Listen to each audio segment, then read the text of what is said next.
에듀윌 유료 회원만의 남다른 서비스.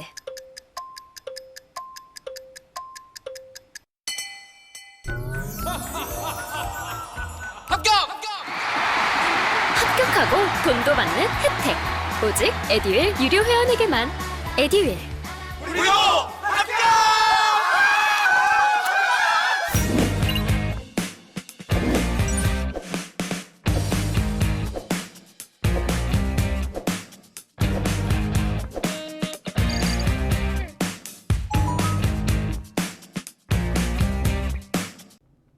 자, 이제 세 번째 시간입니다. 자, 우리 이제 경제산업으로 가보도록 하겠습니다. 개인 신용평가 제도가 바뀌었어요. 1000점 만점제로 바뀌었습니다. 아, 이거 등급 매겨가지고 말이야. 내가 돼지고기도 아니고 등급이 매겨져가지고 이게 어쩔 때는 불쾌합니다. 저도 뭐 이제 사업을 조만하게 해본다고 이렇게 하다가 그러다가 이제 급여 줘야 되는데 급여도 좀 부족하고 이럴 때도 있잖아요. 그럴 때 막 카드로 막 이렇게 돈 빼가지고 급여도 주고 이런 적도 있는데 그런 걸 해보니까요. 몇 번 그런 거 써먹었더니 나중에는요. 신용등급이 막 7등급 막 이렇게까지 내려가 있어요. 저신용. 7등급 밑으로 내려가면 저신용자예요. 7등급이 되면 일반 은행에서 안 놀아주려고 그래요. 그런 정도까지도 내려가 보기도 하고 그랬는데 이거 기분 무지 좀 그래요.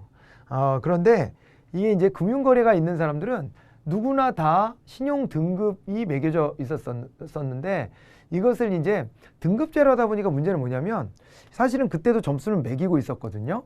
점수를 매기는데 그게 이제 사실은 점수대가 별 차이가 없는데도 불구하고 이럴 때면 이제 그 뭐냐면 등급이 6에서 7로 이렇게 갈라지는 거기에 걸쳐 있는 사람들은요. 진짜 무슨 대학 갈 때 무슨 그 커트라인에 걸쳐가지고 떨어졌네 뭐 이렇게 하는 것처럼 은행에서 잘 놀아주지 않고 7등급이라고 이렇게 되는 억울함을 좀 말하는 경우들도 좀 있었습니다. 왕왕.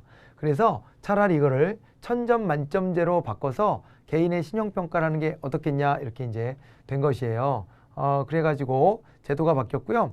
이제 개인 신용평가 회사를 이제 CB사라고 하는데 여기가 이제 개인 신용평가 회사가 신용등급을 더 이상 산정하지 않고 개인 신용평점만 산정해서 금융소비자와 금융회사 등에 제공하기로 했다 이렇게 되어 있어요. 그러니까 등급을 스스로 매기지 않고 이제 신용평점만 산정해서 넘기는 거예요. 자, 그런데 다만 기업, 개인 사업자를 포함해서 이 사업하는 사람들하고요.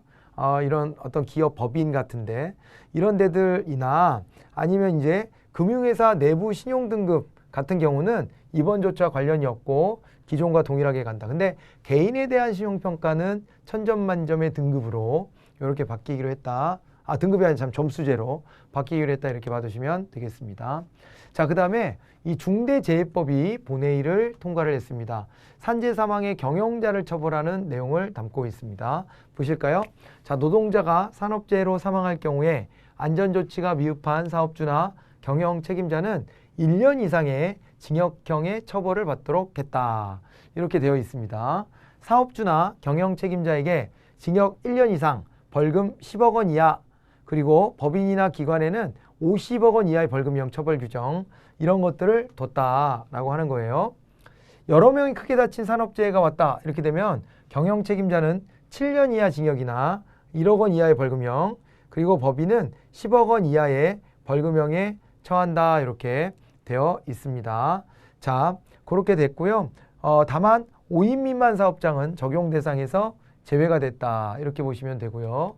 또 그 다음에 내용을 보시면 산업재해가 아닌 대형 참사인 중대 시민재해, 이거는 또 뭐냐면요, 산업재해 말고 요게 이제 중대 시민재해라 그래서 우리 예전에 가습기 살균제 사건 같은 거 있잖아요. 이런 거를 유발한 기업이다 라고 하면 경영 책임자와 법인이 동일한 수위로 처벌을 받도록 했습니다. 그래서 중대재해를 일으킨 사업주나 법인에게 최대 5배 범위에서 징벌적 손해배상 책임도 묻게 했어요. 우리나라가 징벌적 손해배상이 아니라 이게 전보적 손해배상 제도를 주로 채택하고 있었는데 기본적으로. 그런데 이렇게 징벌적 손해배상을 물리는 케이스가 점점점 늘고 있습니다. 점점점 늘고 있다. 이렇게 봐두시면 되고요. 발의안에 있던 인과관계 추정 조항이나 공무원 처벌 특례 규정 등은 제외가 됐다 이렇게 봐두시면 되겠습니다. 원래 발의안에는 인과관계 추정을 한다 이런 거 하고요. 공무원 처벌 특례, 공무원들도 처벌하는 규정이 있었어요. 이걸 공무원은 뭐 하고 있었는데 이렇게 해가지고 근데 이런 것들은 좀 제외가 됐습니다. 그 제외된 게 아까 앞에 5인 미만 사업장 있잖아요. 여기도 제외가 됐잖아요. 이런 게 처음에 법안에는 들어와 있었어요. 들어와 있었는데 이런 부분들이 좀 이제 제외가 됐다 이렇게 알아두시면 되겠고 그 다음에요.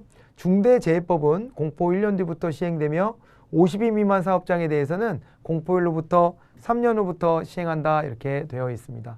이 제도가 도입되자 뭐 경영계도 크게 반발하고 그 다음에 또 이제 그 노동계도 크게 반발하는 이런 일들이 벌어졌고요. 그리고 또 이제 이 법을 가장 강력하게 주장했던 게 이제 정의당 같은 정당인데 진보 정당이었는데 정의당에서도 크게 반발했어요. 근데 정의당 입장에서도 애매해진 거예요. 이게 통과는 돼. 민주당 쪽에서도 이걸 찬성하고 민주당 안도 있었거든요. 그렇게 됐기 때문에 민주당이 이거를 하겠다고 안 했으면 이게 통과가 안 됐겠죠.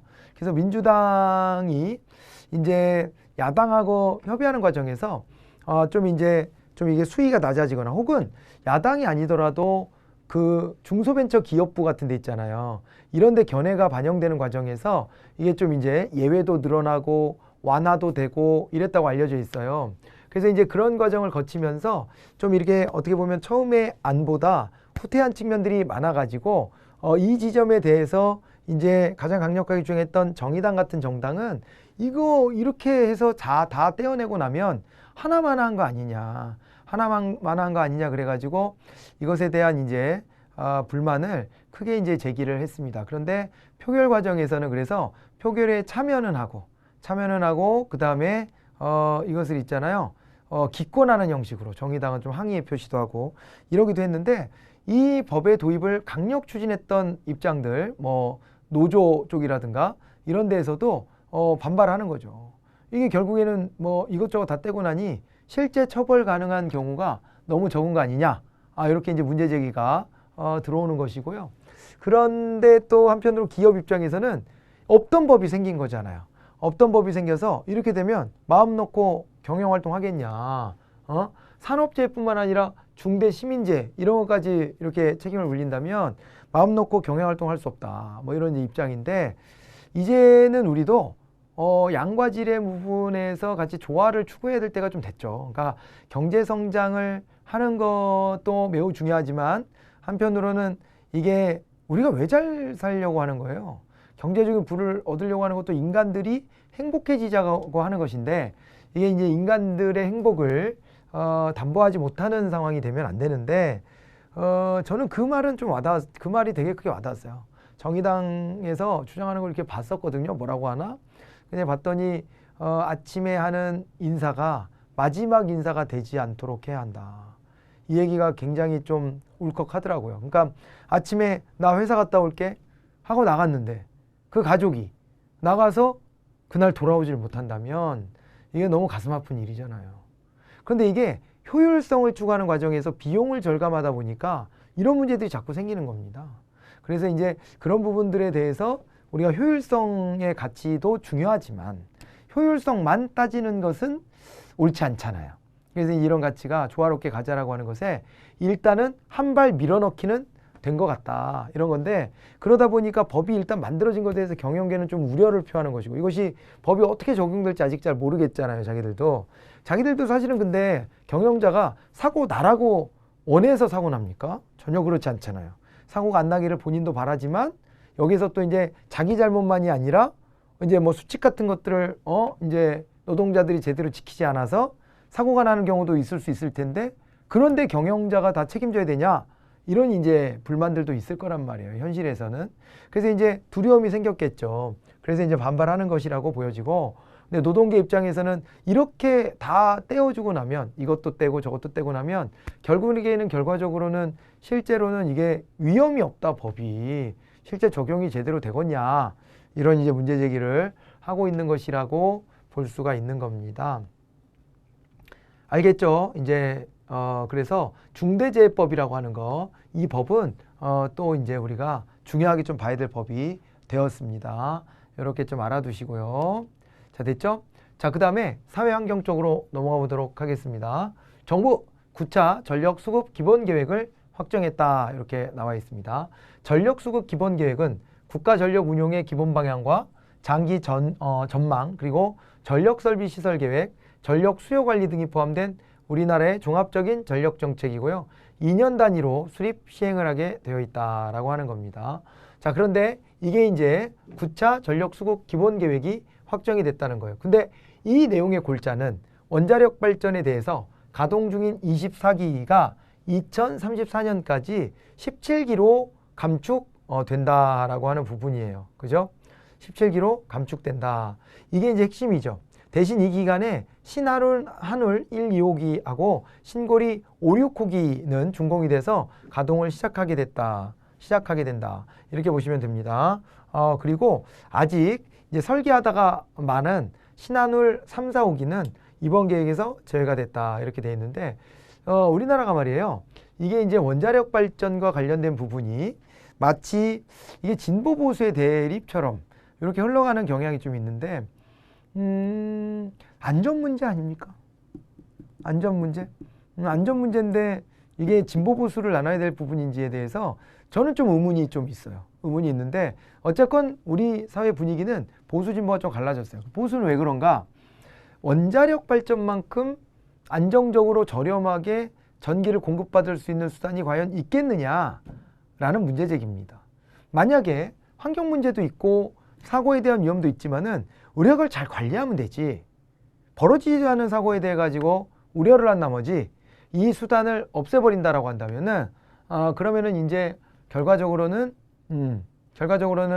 우리가 전력 수급에 차질이 빚어져 가지고 소비자인 국민들이나 기업이 타격을 입게 될 것이다. 전기료가 올라가거나 이렇게 될 것이다. 라고 하는 것이고요. 그리고 또 이런 문제 제기도 하더라고요. 그러니까 예를 들어서 이런 거 있잖아요. 이걸 없애고 이제 결국에는 태양열 발전 이런 걸로 가겠다고 하는데 태양 전지판을 설치한 걸 보면 산을 막 깎고 태양 전지판 설치하고 이러더라. 그럼 그게 환경 문제 해결이냐? 대안이 되는 거 맞냐 이거? 이런 문제 제기도 해요. 보수 진영에서. 그렇게 하고 진보 진영에서는 만에 하나 있을지 모르는 사고에 대한 우려. 그 누구도 죽거나 다치면 안 될 텐데 이런 원자력 발전 때문에 효율성만 쫓다가 결국엔 그런 사고에 직면하거나 한다면은 심각한 문제가 되니까 그러니까 이런 부분들을 미리 사전에 차단하자라고 하는 방향을 가지고 있고 그 다음에 그래서 원전 그 다음에 석탄 발전소 이런 것에서 다 벗어나가지고 우리가 이제 대체 에너지들 이런 것들을 또 이제 찾는다든가 아니면은 전기를 생산하더라도 다른 방식으로 이제 순환 자원들을 활용해 가지고 생산하는 방식으로 가보자 이렇게 이제 방향을 잡고 있는 것이죠. 예, 있는 것입니다. 그렇게 좀 대비가 되고요. 이 과정에서 이제 또 약간 좀 이렇게 하나의 요소로 더 볼 수 있는 게 원전과 관련해서 이쪽에 산업이 굉장히 크단 말이에요. 원전 산업에 종사하는 사람들이 자꾸 여론을 이쪽으로 형성하는 거 아니냐, 반대하는 쪽으로 원전 폐기를 반대하는 쪽으로 여론 형성하는 게 아니냐 이런 의구심이 좀 있기도 하고요. 그리고 사고가 없이 잘 관리되고 있다고요? 사고가 좀 나던데 소소하게. 근데 그때 철렁하는 거예요. 철렁. 지금 월성 1호기 같은 경우도 수명도 이제 다 되고 이런 건데 이 월성 1호기 같은 경우도 이제 보면은 거기에서 이제 방사능 물질들이 이제 누출이 돼 가지고요. 그거를 가지고 뭐 이제 비계획적 누출이 있었다는 등 해가지고 덮고 넘어가려고 하다가 그게 내부 고발자에 의해 가지고 시민단체 쪽을 통해서 이게 이제 공론화가 되고 있고 이런 상황이 있거든요. 이런 거 어떻게 설명할 거예요, 그죠? 그러니까 양쪽 논리가 다 한계가 좀 있습니다. 그러니까 태양 전지판 같은 거 설치할 때 산을 깎고 이렇게 한다면은 그것도 문제가 있는 거고요, 지금. 그리고 또 이제 한편으로는 또 그 효율성 같은 것도 좀 문제가 있을 수 있잖아요. 전기 생산에 아직까지는 기술이 그렇기도 하고 또 한편으로는 사고 없이 잘 관리하면 된다. 사람이 하는 일인데 그게 되나? 예. 그래갖고 월성 1호기도 보니까 이거 인재든데요, 완전히. 사람들이 실수해가지고 일으킨 사고더라고요. 그런 건데 그 인접 주민들은 다 피폭이 돼 있거든요.